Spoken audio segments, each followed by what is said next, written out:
Hi, I'm Katie Goldhair. I'm a glaucoma specialist in the Denver area. I just want to make sure you understand what glaucoma is. You might have just left your eye doctor's office with the diagnosis or a diagnosis of suspicion. What glaucoma is, it's a disease of the retina, which is the nerve you see with. Essentially, the retina lines the inside of your eye, almost like a basketball, a hollow basketball right on the inside. That retina lines it, and it exits at a hole in the back of the eye. So when we look into your eye, we're looking at all of the retina and that rim of tissue that's exiting. You may hear your doctor refer to that as a cup. Maybe you have a large cup. That's what they're referring to.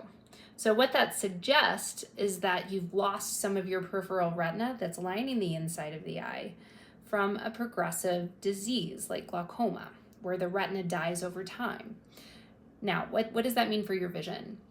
Essentially, it starts to tunnel in on you until you potentially could lose it all.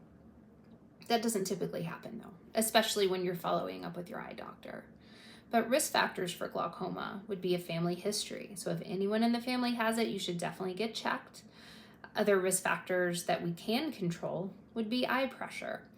Now, you might have shown up with a high eye pressure out of the gate. A lot of people don't. But what we do for that is lower the eye pressure with various medicated drops. There's lasers, there's surgeries. Of course, don't let that concern you. We're not going to jump to a surgery the moment we meet you. I mean, those are really reserved for different circumstances. But most of the time with an eye drop and just doing what we ask you to do, you stay stable. And that's our whole goal. Life is about preventative maintenance, right? Something's going to come up, just like high blood pressure. What do? You treat it so you don't have a stroke or a heart attack. It's the same idea. We're just trying to keep the pressure down to keep that nerve healthy.